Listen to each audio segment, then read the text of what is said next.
Hi friends, Amit life maker YouTube channel पे आप लोगों का स्वागत है। देखिए दोस्तों, आज के सेशन में हम करने वाले दोस्तों सीटेट का सीटीपी दोस्तों, जो कि सचिन सर के द्वारा दोस्तों ये बुक निकाला गया है। और इसमें दोस्तों अभी तक में जितने सारे परीक्षा हुए हैं, जितने पेपर हुए हैं दोस्तों, सारे एग्जाम का इसमें हर एक क्वेश्चन को इसमें डाला गया दोस्तों इस बुक में। तो आपका पूरा प्रीवियस ईयर क्वेश्चन से ये पूरा बुक बना हुआ है दोस्तों। तो हम लोग देखिए दोस्तों, इसका जो है ये अभी तक में लास्ट चैप्टर कर रहे हैं दोस्तों हम लोग, चैप्टर नंबर 18।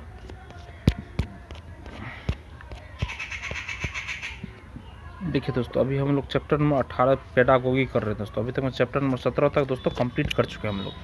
जो अभी तक मेरे पिछले वाले वीडियो को नहीं देखें दोस्तों, वो मेरे चैनल पे जाके इसका प्लेलिस्ट बना हुआ है दोस्तों, वो जाके वहाँ देख सकते हैं। अगर आप यहाँ से पूरा इस सब्जेक्ट को क्लियर करते हैं दोस्तों, तो आपको 30 में 30 मार्क आने की 100% गारंटी दोस्तों, 30/30 आप ला सकते हैं। देखिए दोस्तों, अब हम लोग स्टार्ट करते हैं दोस्तों। ये होगा हम लोग का क्वेश्चन होगा 202 नंबर से दोस्तों, 201 नंबर से दोस्तों। देखिए, क्या कक्षा में सहज ज्ञान चिंतन को प्रोत्साहित किया जाना चाहिए दोस्तों। ये फर्स्ट क्वेश्चन है दोस्तों आज का। देखिए तो क्या है दोस्तों, हाँ, बच्चों का सहज ज्ञान और अनुमान उनके ज्ञानात्मक चिंतन को विकसित करने में सहायता करते हैं। हाँ, बच्चों का सहज ज्ञान और अनुमान उनके ज्ञानात्मक चिंतन को विकसित करने में सहायता करते हैं। तो ऑप्शन नंबर फर्स्ट सही है दोस्तों। नेक्स्ट क्वेश्चन है फ्रेंड्स, विद्यार्थियों के सार्थक शिक्षण के लिए उत्साहित करने के लिए उन्हें उद्देश्य रूप में डैश के स्थान पर डैश के लिए प्रेरित करना चाहिए। तो ऑप्शन नंबर देखिए दोस्तों, फर्स्ट सही है इसमें, अवबोध उपलब्धि। विद्यार्थियों के सार्थक शिक्षण के लिए उत्साहित करने के लिए उन्हें उद्देश्य रूप में अवबोध के स्थान पर उपलब्धि के लिए प्रेरित करना चाहिए। अवबोध के स्थान पर दोस्तों उपलब्धि के लिए प्रेरित करना चाहिए दोस्तों। नेक्स्ट क्वेश्चन फ्रेंड्स, देखिए, पारस्परिक अध्यापन के शिक्षा शास्त्रीय प्रणाली किस पर आधारित है दोस्तों। तो देखिए दोस्तों, इसका ऑप्शन नंबर 2 सही है, सामाजिक सांस्कृतिक उपागम पे। पारस्परिक अध्ययन प्रणाली में शिक्षक बच्चों को एक समूह ग्रुप्स में रखकर उन्हें अलग अलग भूमिकाएं रोल देते हैं दोस्तों। नेक्स्ट क्वेश्चन फ्रेंड्स, हार्दिक को कम दिखाई देता है, अध्यापक को उसकी इस स्थिति के बारे में नहीं बताया गया है।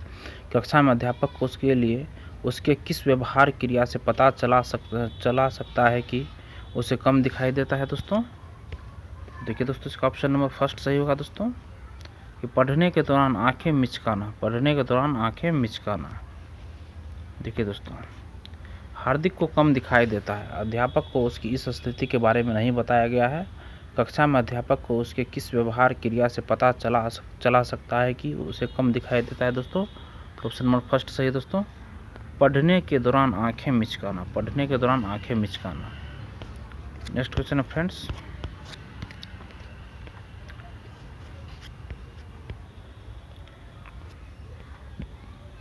दूसरा 5 नंबर में है, एक अध्यापिका किसी एक विषय को पढ़ाने के बाद विद्यार्थियों को संकल्पनात्मक मानचित्र बनाने के लिए कहती है। यह किस में सहायक होगा दोस्तों। तो देखिए दोस्तों, यह जो सहायक होगा ऑप्शन नंबर 1, 2, 3 सही है दोस्तों। संरचनात्मक मूल्यांकन संचालित करने के लिए, विद्यार्थियों के मुख्य बिंदुओं पर सार लिखने की क्षमता का परीक्षण करने के लिए, और दोस्तों थर्ड में विद्यार्थियों की उपलब्धि का मूल्यांकन हेतु रूब्रिकों का विकास करना दोस्तों। नेक्स्ट क्वेश्चन फ्रेंड्स, प्राथमिक कक्षाओं के विद्यार्थी किस प्रकार के वातावरण में सबसे प्रभावी रूप से सीखते हैं दोस्तों। किस प्रकार के वातावरण में, देखिए दोस्तों, इसका ऑप्शन नंबर 4 सही है दोस्तों, जहां विद्यार्थी की सामाजिक संवेगात्मक आवश्यकताओं की पूर्ति होती है को ध्यान में रखा जाता है दोस्तों। जहां विद्यार्थियों की सामाजिक संवेगात्मक आवश्यकताओं की पूर्ति होती है को ध्यान में रखा जाता है दोस्तों। नेक्स्ट क्वेश्चन है फ्रेंड्स, कौन सी स्थिति संरचनावादी शिक्षा शास्त्र विधि को दर्शाती है दोस्तों। कौन सी विधि, तो देखिए दोस्तों, ये दोस्तों ऑप्शन नंबर 4 सही है दोस्तों। अध्यापक अपने विद्यार्थियों को समकालीन मुद्दों पर चर्चा और वाद विवाद करने के लिए कहता है दोस्तों। अध्यापक अपने विद्यार्थियों को समकालीन मुद्दों पर चर्चा और वाद विवाद करने के लिए कहता है दोस्तों। नेक्स्ट क्वेश्चन है फ्रेंड्स, बहुधा कुंभकार और कुंभ का एक रूपक उपयुक्त किया जाता है, जिसके द्वारा यह दर्शाया जाता है कि कैसे परंपरागत शिक्षा शिक्षक को कुंभकार के रूप में देखती है, जो कुंभ रूपी विद्यार्थी को आकार देकर उसमें ज्ञान उड़ेलता है। इस प्रकार की समझ समस्यावादी क्यों है दोस्तों। तो देखिए दोस्तों, इसका ऑप्शन नंबर एक सही होगा दोस्तों। देखिए विद्यार्थियों के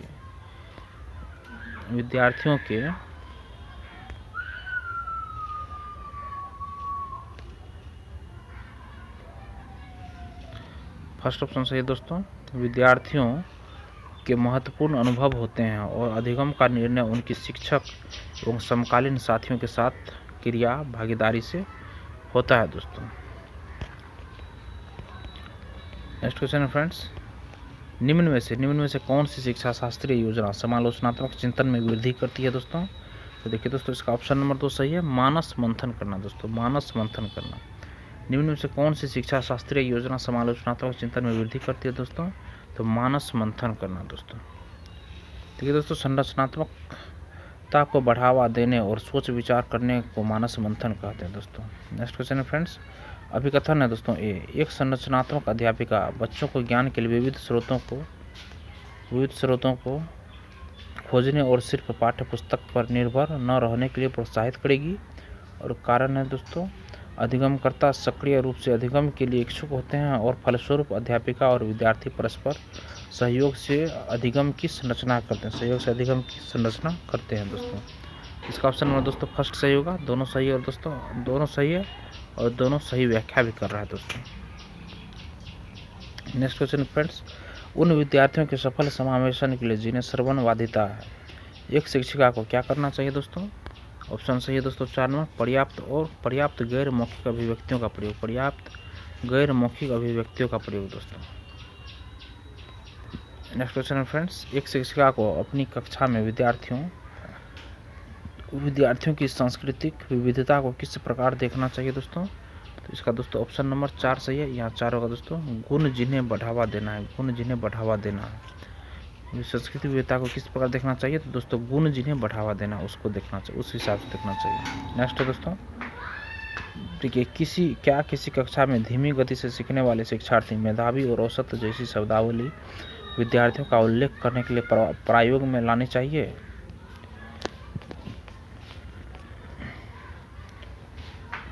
ये दोस्तों इसका ऑप्शन नंबर 2 सही है दोस्तों, 2 नंबर ऑप्शन है दोस्तों इसका सही। जी हाँ, ये शब्दावलियाँ विद्यार्थियों की योग्यता के आधार पर उनका नामीकरण करती है और समावेशी नहीं है दोस्तों, यही प्रयोग में लानी चाहिए दोस्तों। नेक्स्ट है दोस्तों, एक शिक्षिका अपनी कक्षा में सृजनात्मक विद्यार्थियों की पहचान कैसे कर सकती है दोस्तों। तो देखिए दोस्तों ऑप्शन नंबर 3 सही है, उनकी मौलिक सोच के आधार पर कर सकती है। यदि बच्चों के सोचने समझने का तरीका नया और मौलिक इनोवेटिव है तो वो बच्चे सृजनात्मक क्रिएटिव है दोस्तों। नेक्स्ट क्वेश्चन है फ्रेंड्स, अध्यापक को कक्षा प्रबंधन कौशल किस प्रकार बल देना चाहिए दोस्तों। तो दोस्तों इसका 4 नंबर ऑप्शन सही है दोस्तों, अपनी प्रतिक्रियाओं के लिए प्रचुर अवसर देना, ऑप्शन नंबर 4 सही है दोस्तों। नेक्स्ट है दोस्तों, प्रभावशाली शिक्षण में समाहित है दोस्तों। देखिए दोस्तों इसका ऑप्शन नंबर 1 2 3 सही है दोस्तों, छात्रों की भावनात्मक आवश्यकताओं का ध्यान रखना। 2 में है पाठ्य चर्चा और आकलन को छात्रों की आवश्यकता अनुकूल बनाना। और 3rd में दोस्तों छात्र संवाद हेतु लचीला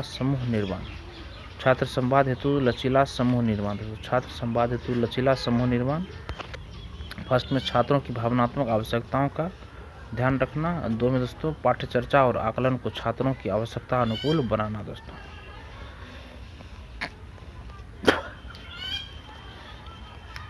नेक्स्ट क्वेश्चन दोस्तों, रेखा ने अपनी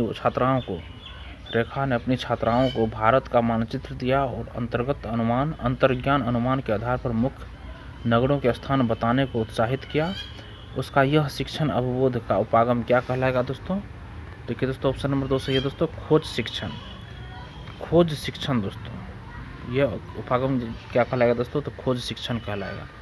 नेक्स्ट दोस्तों, सामाजिक संरचनात्मक कक्षा में किस तरह के क्रियाकलापों पर बल देना चाहिए दोस्तों। तो देखिए दोस्तों इसका ऑप्शन नंबर 2 सही है दोस्तों, जो पुनरावृत्ति और यांत्रिक हो दोस्तों। सामाजिक संरचनात्मक कक्षा में किस तरह के क्रियाकलापों पर बल देना चाहिए दोस्तों। ऑप्शन नंबर 2 सही है दोस्तों, जो पुनरावृत्ति और यांत्रिक हो दोस्तों। नेक्स्ट क्वेश्चन है फ्रेंड्स, बाल केंद्रित शिक्षण शास्त्र की बुनियादी मान्यता क्या है। तो इसका ऑप्शन नंबर 2 सही है। अध्यापन के दौरान विद्यार्थियों के अनुभवों और परिप्रेक्ष्यों को कक्षागत प्रक्रिया में शामिल किया जाना चाहिए। अध्यापन के दौरान विद्यार्थियों के अनुभवों और परिप्रेक्ष्यों को कक्षागत प्रक्रिया में शामिल किया जाना चाहिए। तो ऑप्शन नंबर 2 सही है दोस्तों। नेक्स्ट क्वेश्चन है फ्रेंड्स, निम्न में से कौन सा एक माध्यमिक विद्यालय स्तर की कक्षा में सामाजिक संरचनात्मक ढांचे का लक्षण नहीं है दोस्तों? तो देखिए दोस्तों, इसका ऑप्शन नंबर 3 सही है। सभी अधिगमकर्ताओं को एक जैसा जवाब देने और एक जैसे तरीके का अनुसरण करने को उकसाना। सभी अधिगमकर्ताओं को एक जैसा जवाब देने और एक जैसे तरीके का अनुसरण करने को उकसाना दोस्तों। निम्न में से कौन सा एक माध्यमिक विद्यालय स्तर की कक्षा में सामाजिक संरचनात्मक ढांचे का लक्षण नहीं है दोस्तों? लक्षण नहीं है वो बताना है दोस्तों। तो 3 नंबर देखिए दोस्तों, सभी अधिगमकर्ताओं को एक जैसा जवाब देने और एक जैसे तरीके का अनुसरण करने को उकसाना। ये दोस्तों फर्स्ट दोस्तों, अधिगमकर्ताओं को विविध स्रोतों से सीखने के लिए प्रेरित करना। 2 में अधिगमकर्ताओं के सवाल पूछे जाने की तारीफ करना। 4 में सामूहिक चर्चा के दौरान मौके प्रदान करना दोस्तों। नेक्स्ट क्वेश्चन दोस्तों देखिए, कथन ए है दोस्तों, एक अध्यापक को बच्चों की विभिन्न घटनाओं के बारे में व्याख्या की चर्चा की कोई स्थान नहीं देना चाहिए। और तर्क है दोस्तों, बच्चे अपने आप कारक व्याख्याओं को विकसित करने के लिए सक्षम नहीं होते हैं। तो सही विकल्प चुने दोस्तों। देखिए दोस्तों, ये दोनों ऑप्शन गलत है दोस्तों। ऑप्शन नंबर 4 सही है। देखिए, बच्चों को सभी विषयों सब्जेक्ट पर चर्चा करने का अवसर देना चाहिए दोस्तों। नेक्स्ट क्वेश्चन फ्रेंड्स, जो वो विद्यार्थी जिन्हें लेखन वैकल्य है उनकी ज़रूरतों की पूर्ति हेतु एक अध्यापिका को क्या करना चाहिए दोस्तों? तो देखिए दोस्तों, ऑप्शन नंबर 4 इसका सही है। आकलन के मौखिक तरीके अपनाने चाहिए दोस्तों। ऑप्शन नंबर 4 सही है दोस्तों। नेक्स्ट क्वेश्चन फ्रेंड्स, कथन ए तर्क आर। कथन ए में है, एक अध्यापक विद्यार्थियों को विद्यालय परियोजना हेतु अपने स्थानीय विरासत पर प्रस्तुति तैयार करने को प्रोत्साहित करता है। तर्क आर है दोस्तों, अपने व समुदाय और विरासत संबंधित अनुभवों को साझा करना विद्यार्थियों को समायोजित महसूस करने में मदद करता है। सही विकल्प चुने दोस्तों। तो कौन सा सही है दोस्तों इसका? तो देखिए दोस्तों, इसका ऑप्शन नंबर फर्स्ट दोस्तों सही होगा। ऑप्शन फर्स्ट में देखिए दोस्तों, दोनों ऑप्शन सही है और सही व्याख्या भी दोस्तों कर रहा है। नेक्स्ट क्वेश्चन है फ्रेंड्स, विद्यार्थियों में भ्रांतियों को सुलझाने के लिए एक अध्यापिका को क्या करना चाहिए फ्रेंड्स? तो इसको खोजी अधिगम को सुसाध करना। नेक्स्ट क्वेश्चन है फ्रेंड्स, विद्यार्थी अध्यापक के रिश्ते में विश्वास बढ़ाने के लिए निम्न में से कौन सा विकल्प प्रभावशाली है दोस्तों? देखिए दोस्तों, इसका ऑप्शन नंबर फर्स्ट इसका भी सही होगा दोस्तों। अध्यापक का विद्यार्थी को बिना किसी शर्त के अपनाने का रवैया, यह विकल्प प्रभावशाली है दोस्तों। नेक्स्ट क्वेश्चन है फ्रेंड्स, किसी संप्रदाय को पढ़ाते समय गैर उदाहरणों डैश। तो ऑप्शन नंबर 3 सही है दोस्तों इसका। गैर उदाहरणों का इस्तेमाल उस संप्रदाय को परिभाषित करने वाले गुणों की स्पष्टता बढ़ाने के लिए करना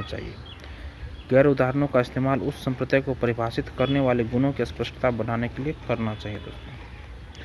नेक्स्ट क्वेश्चन फ्रेंड्स, एक अध्यापिका अपने विद्यार्थियों में खोजी अधिगम को सुसाध करना चाहती है, इसके लिए उस अध्यापिका को क्या करना चाहिए फ्रेंड्स? तो देखिए दोस्तों, इसका ऑप्शन नंबर 3 सही है दोस्तों। आवश्यकतापूर्ण मार्गदर्शन के साथ स्वनिर्देशित प्रयोग को सुसाध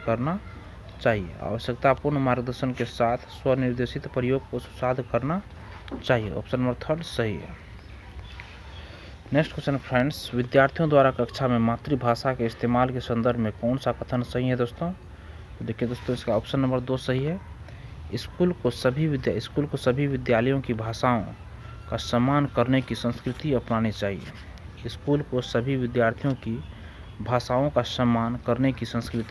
चाहिए। दोस्तों। नेक्स्ट क्वेश्चन फ्रेंड्स, मेधावी अधिगमकर्ताओं की ज़रूरतों को पूरा करने के लिए एक अध्यापिका को क्या करना चाहिए फ्रेंड्स? देखिए दोस्तों, उसका ऑप्शन नंबर 4 सही है। मध्यम से उच्चतर श्रेणी के चिंतन वाले कार्यकलाप देना। दोस्तों, मेधावी अधिगमकर्ताओं की ज़रूरतों को पूरा करने के लिए एक अध्यापिका को क्या करना चाहिए दोस्तों? मध्यम से उच्चतर श्रेणी के चिंतन वाले कार्यकलाप देना। दोस्तों। नेक्स्ट क्वेश्चन फ्रेंड्स, क्या अध्यापन अधिगम प्रक्रिया में भय की कोई भूमिका होती है? सही विकल्प सुनिए दोस्तों। ठीक है दोस्तों, इसका ऑप्शन नंबर 2 सही है। भय की भूमिका दोस्तों नहीं होती है। भय की वजह से अधिगम के संबंध विच्छेद हो जाता है और विद्यार्थी भयपूर्ण परिस्थितियों में बहुत कम जोखिम लेते हैं दोस्तों। देखिए दोस्तों, भय की वजह से अधिगम में बाधा ऑब्स्टेकल उत्पन्न होती है और बच्चे कार्य करते हुए घबराते हैं, इसलिए अधिगम में भय की जगह नहीं होनी चाहिए दोस्तों। नेक्स्ट क्वेश्चन है फ्रेंड्स, बाल केंद्रित शिक्षण शास्त्र। बाल केंद्रित शिक्षण शास्त्र दोस्तों तो ऑप्शन में देखिए दोस्तों, इसका बाल केंद्रित शिक्षण शास्त्र देखिए ऑप्शन है दोस्तों फर्स्ट, विविधतापूर्ण शिक्षण शास्त्रीय विधियां समाहित करता है। 2 में प्रजातांत्रिक कक्षा प्रक्रियाओं को समुन्नत करता है। 3rd में बच्चों के मनोवैज्ञानिक विकास का ध्यान रखता है दोस्तों। तो ऑप्शन 1, 2, 3 सही है। विविधतापूर्ण शिक्षण शास्त्रीय विधियां समाहित करता है। 2 में प्रजातांत्रिक कक्षा प्रक्रियाओं को समुन्नत करता है। 3 में बच्चों के मनोवैज्ञानिक विकास का ध्यान रखता है दोस्तों। ऑप्शन नंबर 1, 2, 3 सही है दोस्तों। देखिए दोस्तों, नेक्स्ट क्वेश्चन है, दृष्टिबाधित अधिगमकर्ताओं के साथ काम करते हुए एक अध्यापक को क्या रूपांतर करना चाहिए दोस्तों? क्या रूपांतर करना चाहिए? तो ऑप्शन नंबर देखिए दोस्तों 3rd सही है। 1, 2, 4 सही है दोस्तों। देखिए दोस्तों, उपयुक्त विरामों के साथ स्पष्ट रूप से और जोर से बोलना, ये रूपांतर करना चाहिए। सेकंड दोस्तों, लिखित को वाचन में बदलने वाले सॉफ्टवेयर का इस्तेमाल करना चाहिए। 4th में दोस्तों, बहुत सारी स्पर्शी सामग्री का इस्तेमाल करना चाहिए दोस्तों। नेक्स्ट क्वेश्चन दोस्तों, जब कोई विद्यार्थी स्कूल में अच्छा प्रदर्शन नहीं करता तब एक शिक्षक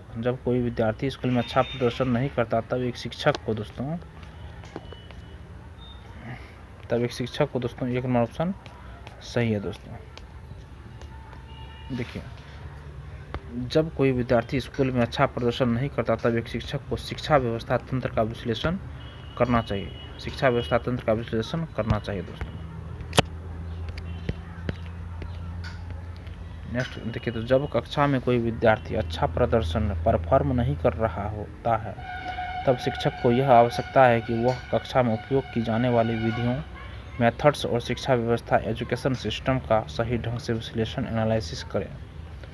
नेक्स्ट क्वेश्चन फ्रेंड्स, कथन है और तर्क है। कथन है, एक अध्यापक को ऐसी अधिगम कार्य नहीं विकल्पित करने चाहिए जो बच्चों को पाठ्य पुस्तक के अलावा किसी और स्रोत से ज्ञान अर्जन को बढ़ावा दें। और तर्क है दोस्तों इसका, अधिगम और ज्ञान संप्रेषित होते हैं और इच्छित या सृजित नहीं है दोस्तों। देखिए दोस्तों, इसका ऑप्शन 4 सही है दोस्तों, दोनों गलत है दोस्तों। देखिए, बच्चों के अधिगम को केवल पुस्तक के ज्ञान तक ही लिमिटेड नहीं रखा जा सकता है। बच्चे सामाजिक अंतःक्रिया सोशल इंटरेक्शन द्वारा सीखते हैं। अधिगम और ज्ञान संप्रेषित कम्युनिकेट होते हैं, साथ ही साथ ज्ञान को सृजित क्रिएट भी किया जाता है दोस्तों। नेक्स्ट क्वेश्चन है फ्रेंड्स, संप्रत्यात्मक समझ को सुसाध करने के लिए एक शिक्षिका को क्या नहीं करना चाहिए दोस्तों? ऑप्शन देखिए 4 सही है दोस्तों। केवल जानकारी के पुनरुत्पादन पर बल देना, ये नहीं करना चाहिए दोस्तों। ठीक है, केवल जानकारी का पुनरुत्पादन रिप्रोडक्शन जानकारी को याद करने पर अधिक बल देता है दोस्तों। नेक्स्ट क्वेश्चन है फ्रेंड्स, हाशिए पर रहने वाले समुदायों से पहली बार स्कूल में प्रवेश लेने वाले विद्यार्थियों को शिक्षिका कैसे मदद कर सकती है दोस्तों? तो देखिए दोस्तों, इसका ऑप्शन 2 सही है। उपयुक्त पाठ देकर कक्षा में उनकी भागीदारी को बढ़ावा देकर दोस्तों, यही ऑप्शन सही होगा दोस्तों। देखिए, बच्चों को आवश्यकता के अनुसार प्रेरित मोटिवेट करके तथा उनको इनकरेज करके। नेक्स्ट क्वेश्चन है दोस्तों, पौधों पर चर्चा करते हुए एक शिक्षक ने पाया कि कई बच्चों को इस संकल्पना के संबंध में भ्रांतियां हैं। इस संदर्भ में शिक्षक को दोस्तों देखिए, ऑप्शन इसका फर्स्ट सही है। विद्यार्थियों को उनकी भ्रांतियों की पहचान करने में मदद करनी चाहिए और समझ का दोबारा निर्माण करना चाहिए दोस्तों। नेक्स्ट क्वेश्चन है दोस्तों, कथन और तर्क है दोस्तों। कथन देखिए, बोला अधिगमकर्ताओं में समालोचनात्मक चिंतन के विकास के लिए एक अध्यापक कक्षा में कई समाचार पत्र लेकर आती है, जिन सभी में एक विशेष खबर का उल्लेख है और अधिगमकर्ताओं को समूह में चर्चा करने को कहती है। और तर्क है दोस्तों, माध्यमिक स्तर पर पाठ्य पुस्तकें ही ज्ञान का एकमात्र माध्यम हो सकती है, ये गलत है दोस्तों। ठीक है दोस्तों, एक सही है और बी गलत है दोस्तों, आर गलत है।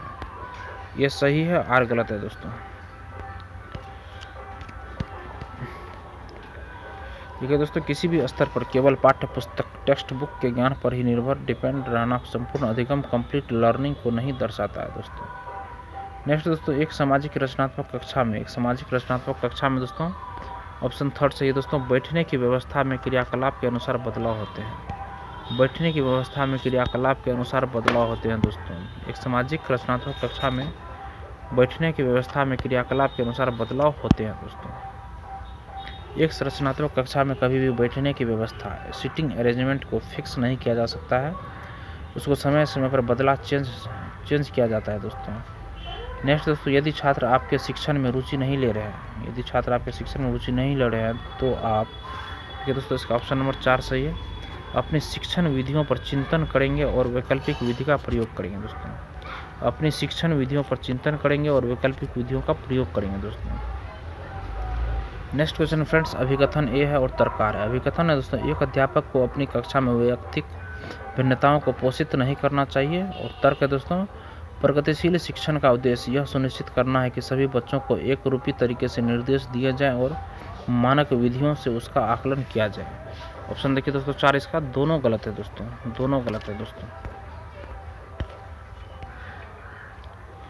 देखिए दोस्तों, कक्षा में शिक्षण के दौरान व्यक्तिगत विभिन्नताओं को ध्यान में रखना बहुत आवश्यक है। सभी बच्चों को सिर्फ एक ही तरीके से निर्देश इंस्ट्रक्शन दिए जाए और उन सबके लिए उपयोगी बेनिफिशिएंट हो, ऐसा संभव नहीं है। इसलिए सभी बच्चों की आवश्यकताओं को ध्यान में रखकर ही उनका आकलन किया जाए दोस्तों, असेसमेंट किया जाए। नेक्स्ट दोस्तों, एक सामाजिक संरचनात्मक कक्षा में ज्ञान के क्या क्या स्रोत होंगे दोस्तों। तो देखिए दोस्तों, ऑप्शन 4 सही है दोस्तों, अखबार है, सहपाठी है, पाठ्यपुस्तक है, लोक कथा है। अखबार, सहपाठी, पाठ्यपुस्तक, लोक कथा, ये चारों हैं दोस्तों। नेक्स्ट दोस्तों, विद्यार्थियों में संज्ञानात्मक परिवर्तन को प्रोत्साहित करने के लिए एक शिक्षिका को 2 नंबर ऑप्शन सही है दोस्तों, ऐसी सामग्री देना चाहिए जो मध्यम रूप से चुनौतीपूर्ण हो और स्कीमा में रूपांतरण की मांग करे। ऐसा सामग्री देना चाहिए जो मध्यम रूप से चुनौतीपूर्ण हो और स्कीमा में रूपांतरण की मांग करे दोस्तों। सोचने, समझने, समाधान निकालने, सॉल्यूशन व निर्णय लेने, डिसीजन मेकिंग की क्षमता है स्कीमा दोस्तों। नेक्स्ट क्वेश्चन फ्रेंड्स, एक अध्यापिका बच्चों को फोन नंबर रटने के लिए फोन नंबर के 10 अंकों को 3 अंकों के समूहों में बांटकर याद करना सुझाती है। अध्यापिका द्वारा सुझाई यह रणनीति डैश कहलाती है दोस्तों, तो खंडीकरण कहलाती है। अध्यापिका द्वारा सुझाई गई यह रणनीति दोस्तों खंडीकरण कहलाती है। कार्य को छोटे छोटे भागों पार्ट्स में विभाजित डिवाइड करके सीखना खंडीकरण कहलाता है दोस्तों।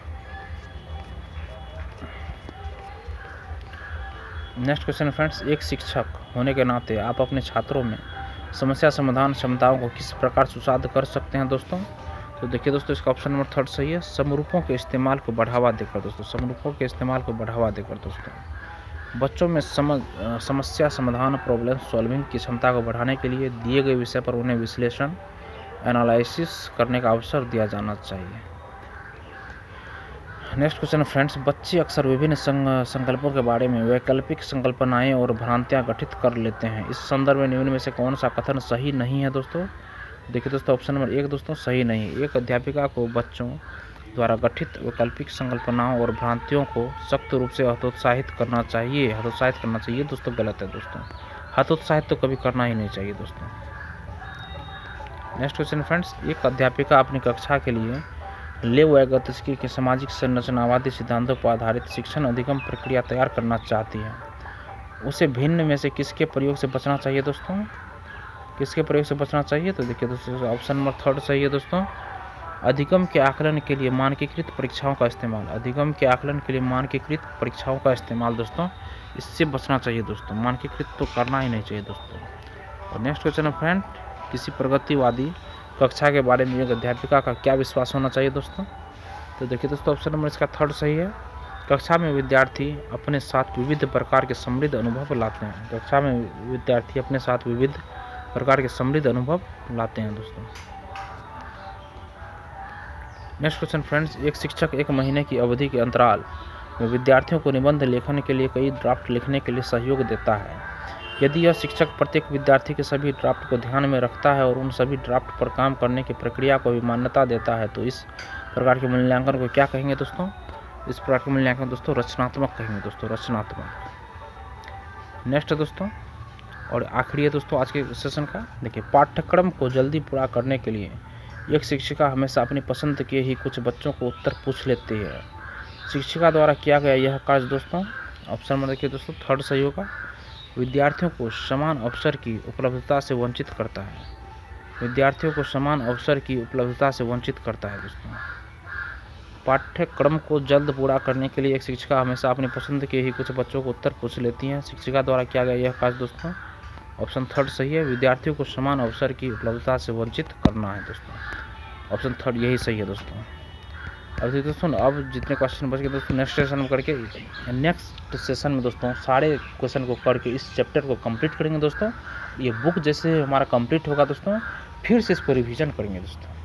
तो सेशन देखने के लिए धन्यवाद दोस्तों। अगर आपको यह सेशन पसंद आई हो दोस्तों तो सेशन को ज़रूर लाइक कीजिए और किसी एक ग्रुप में दोस्तों इसको शेयर कीजिए, और दोस्तों मेरे चैनल को सब्सक्राइब कीजिए। धन्यवाद, आपका दिन शुभ हो दोस्तों।